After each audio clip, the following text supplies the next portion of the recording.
হুজুর এবার দাওয়াত আরম্ভ করলেন। কোত্থেকে আরম্ভ করলেন? পরিবার থেকে আরম্ভ করলেন। বোঝা গেল যে আগে ব্যক্তি এবং পরিবার গঠন, এরপরে সমাজ গঠন। পরিবার থেকে হুজুর দাওয়াত দেওয়া আরম্ভ করেছেন। সবার আগে আম্মাজান খাদিজাতুল কুবরা রাদিয়াল্লাহু তাআলা আনহা, এরপরে খাদিজাতুল কুবরা এর মাধ্যমে তার চাচাতো ভাই ওয়ারাকা ইবনে নওফিল ইসলামের দাওয়াত প্রাপ্ত হন এবং দাওয়াত গ্রহণ করে তারা মুসলমান হয়ে যান। এরপরে ইসলামের দাওয়াত কে পান? হযরত আলী রাদিয়াল্লাহু তাআলা আনহু। হযরত আলী রাদিয়াল্লাহু তাআলা আনহু, বলছিলাম যে দাওয়াতটা আরম্ভ হয়েছে পরিবার গঠন থেকে। তো আলী তো চাচাতো ভাই ছিলেন, একদম পরিবারের সদস্য ছিলেন না। তো তিনি দাওয়াত, এত তাড়াতাড়ি দাওয়াতটা কিভাবে পেলেন? কারণ আলী চাচাতো ভাই হওয়া সত্ত্বেও তিনি নবী পরিবারের সদস্য ছিলেন। নবী পরিবারের সদস্য কিভাবে? যখন নবী আলাইহিস সালাতু ওয়াস সালামের বয়স 40 বছর এবং নবীজিকে 40 বছর পূর্ণ হওয়ার পরে নবী বানানো হয়েছে, হযরত আলী এর বয়স তখন 10 বছর। 10 বছর পার হয়ে 11 বছর চলতেছে। হযরত আলী রাদিয়াল্লাহু তাআলা আনহু এই 10 বছর ধরেই নবীজির পরিবারের সদস্য ছিলেন, তার মানে জন্মের পর থেকেই। কিভাবে? হযরতে আলী রাদিয়াল্লাহু তাআলা আনহু এর পিতা আবু তালেব নবীজির কি হন সম্পর্কে? চাচা। হযরত নবী আলাইহিস সালাতু ওয়াস সালামের প্রথম অভিভাবক ছিলেন নবীজির দাদা আব্দুল মুত্তালিব। আব্দুল মুত্তালিবের ইন্তেকালের পরে নবীজির অভিভাবক ছিলেন নবীজির চাচা আবু তালিব। তো নবীজি যখন ছোট ছিলেন তখন তো আবু তালিব নবীজিকে লালন পালন করে বড় করেছেন। এখন নবী আলাইহিস সালাতু ওয়াস সালাম 25 বছর বয়সে বিবাহ করেছেন খাদিজাতুল কুবরাকে। নবীজির বয়স এখন 30 বছর। এই সময়ে হযরত আলী জন্মগ্রহণ করছেন। তো কথা বোঝার চেষ্টা করেন, নবীজি আবু তালিবের ঘরে লালিত পালিত হয়েছেন, বিবাহ করছেন, এখন বয়স 30 বছর। আর আবু তালিবের এখন নবজাতক, একদম সবার সর্বশেষ ছোট ছেলে আলী রাদিয়াল্লাহু তাআলা আনহু জন্মগ্রহণ করছেন। তখন মক্কায় দুর্ভিক্ষ চলতেছিল। দুর্ভিক্ষের সময়ে স্বাভাবিকভাবে যেটা হয়, অর্থনৈতিক অভাব অন্যান্যদেরকে যেভাবে গ্রাস করেছে, আবু তালিবকেও অর্থনৈতিক মন্দত্ব আবু তালিবকেও প্রভাবিত করেছে। তো হুজুর সাল্লাল্লাহু আলাইহি ওয়াসাল্লাম তখন নবী আলাইহিস সালাতু ওয়াস সালামের আরেক চাচা আব্বাস রাদিয়াল্লাহু তাআলা আনহু, নবীজির আপন চাচা এবং বয়সের দিক থেকে কাছাকাছি বয়সের। তো আব্বাস রাদিয়াল্লাহু তাআলা আনহুকে বললেন যে চাচা যান আবু তালিবের ঘরে নবজাতক এসেছে, এমনিই তো তার অনেক সন্তান, আবার ওদিকে মক্কায় দুর্ভিক্ষ চলতেছে। তো আমরা যদি দায়িত্ববোধ দেখেন নবীজির, তো আমরা যদি আবু তালিবের এক একজন করে সন্তান আমরা আমাদের দায়িত্বে নিয়ে নেই, তাহলে তার দায়িত্বের বোঝাটা একটু হালকা হবে আর আমাদের জন্য কঠিন হবে না। আবু আব্বাস রাদিয়াল্লাহু তাআলা বলল যে হ্যাঁ, কথা তো ঠিকই বলছো। এই জন্য পরামর্শ করে হযরত আব্বাস রাদিয়াল্লাহু তাআলা আনহু আবু তালিবের এক ছেলে জাফর ইবনে আবি তালিবকে আর হযরত নবী আলাইহিস সালাতু ওয়াস সালাম একেবারে নবজাতক হযরত আলী রাদিয়াল্লাহু তাআলা আনহুকে নিজের দায়িত্বে নিয়ে নিলেন। এইভাবে হযরত আলী রাদিয়াল্লাহু তাআলা আনহু জন্মের পরেই নবী পরিবারের সদস্য হওয়ার বিরল সৌভাগ্য আর গৌরব অর্জন করেন। সুবহানাল্লাহ, এটা ভাগ্যের ব্যাপার ছিল, একদম জন্মের পর থেকেই নবীজির কোলে। তো এই জন্য যখন তিনি নবী হয়েছেন তখন হযরত আলী রাদিয়াল্লাহু তাআলা এর বয়স কত? 10 বছর। এখন ঘরের মধ্যে মুসলমান কেবলমাত্র হযরত নবী আলাইহিস সালাতু ওয়াস সালাম আর হযরত খাদিজাতুল কুবরা, এই দুইজন। আলীকে নবীজি ইসলামের দাওয়াত দেন নাই, দুইজনে মিলে শুধু ইসলামের হুকুম আহকাম বিধিবিধান পালন করেন। বিধিবিধানের মধ্যে আছে কি? আমি আগেই বলছি কি আছে।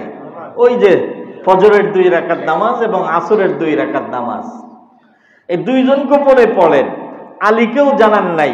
ঘরে আরেকজন সদস্য আছে যায়েদ ইবনে হারিসা রাদিয়াল্লাহু তাআলা আনহু, নবীজির আজাদকৃত দাস, তাকেও প্রথমে দাওয়াত দেন নাই। একদিন হযরত নবী আলাইহিস সালাতু ওয়াস সালাম এবং খাদিজাতুল কুবরা দুইজনে মিলে নামাজ পড়তেছিলেন। নবীজি ইমাম আর খাদিজাতুল কুবরা নবীজির পিছনে নামাজ পড়তেছেন মুক্তাদি। বোঝা গেল যে ঘরে যদি আর কেউ না থাকে তাহলে স্বামী স্ত্রী মিলেও জামাত করার বিধান, কথা বলেন, আছে এবং উচিত। এই পরিবেশ আমাদের ঘরের মধ্যে নাই। স্বামীও একা একা নামাজ পড়ে, স্ত্রীও একা একা নামাজ পড়ে, অথচ নবীজি বলছেন যে একা একা নামাজ আদায় করার তুলনায় 2 ব্যক্তির মিলে জামাতের সাথে নামাজ আদায় করা আল্লাহ তাআলার কাছে বেশি ফজিলত রাখে। এজন্য স্বামী স্ত্রী মিলে নামাজ পড়া এটা কি কঠিন ভাই? কঠিন না। এজন্য আজকের থেকে নিয়ত করেন যে মসজিদে নামাজ পড়বেন।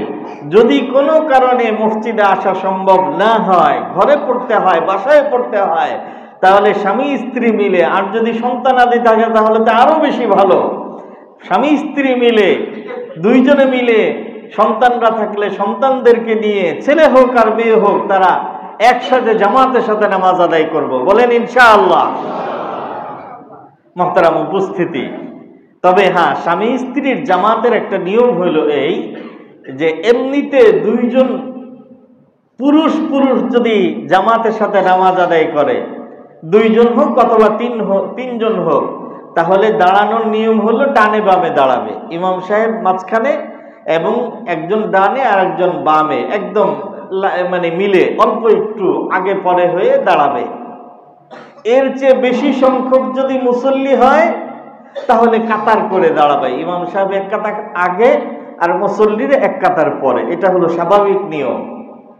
কিন্তু স্বামী স্ত্রী মিলে যদি জামাতের সাথে নামাজ আদায় করা হয় তাহলে একদম সমান্তরাল ভাবে সমানে দাঁড়াবে না, বরং মাত্র 2জন মিলেও যদি নামাজ আদায় করে তাহলে ইমাম সাহেব অর্থাৎ স্বামী 1 কাতার আগে দাঁড়াবে আর মুক্তাদি অর্থাৎ স্ত্রী 1 কাতার পিছনে দাঁড়াবে।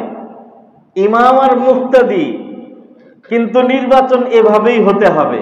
এটার বিপরীত কিন্তু সুযোগ নাই যে স্ত্রীর কথায় হোম মিনিস্ট্রি চলে, এই জন্য জায়নামাজের মধ্যেও তাকে ইমাম বানায় দিলেন। সুযোগ আছে? মহিলাদের ইমামতি জায়েজ নেই।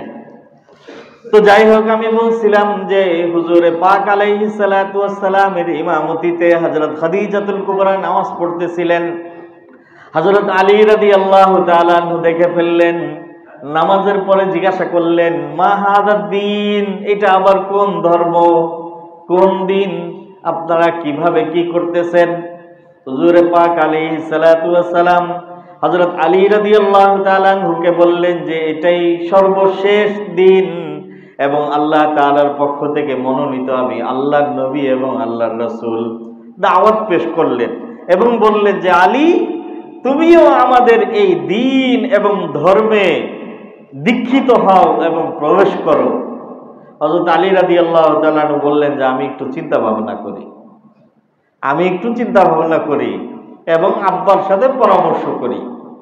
হযরত নবী আলাইহিস সালাতু ওয়াস সালাম বললেন যে চিন্তা ভাবনা করো, কিন্তু পরামর্শ করার সুযোগ নাই। তুমি দাওয়াত গ্রহণ করো অথবা না করো, কিন্তু এই দ্বীন সম্পর্কে আমি বলার আগ পর্যন্ত কাউকে বলার অনুমতি নাই। তুমি এমনি চিন্তা ভাবনা করো। হযরত আলী রাদিয়াল্লাহু তাআলা বললেন যে ঠিক আছে। হযরত আলী এর বয়স তখন 10 বছর। তো রাতের বেলা উনি শুইছেন, শোয়ার পরে চিন্তা ভাবনা কি করবেন, অস্থিরতা আরম্ভ হয়ে গেছে। খালি বারবার, ঘড়ি তো নাই, ঘড়ি থাকলে ঘড়ি দেখতেন, খালি দরজা খুললেন আর বাইরে আকাশের দিকে তাকান, তারা গোলেন। তার মানে রাত শেষ হওয়ার অপেক্ষা করতেছেন যে কখন রাত শেষ হবে।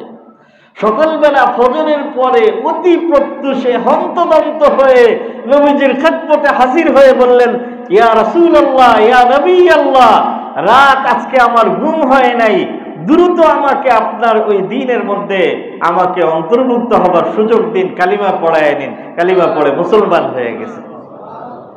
এরপরে মানে আর চিন্তা ভাবনা করতে হয়নি এবং কারোর সাথে পরামর্শও করতে হয় নাই।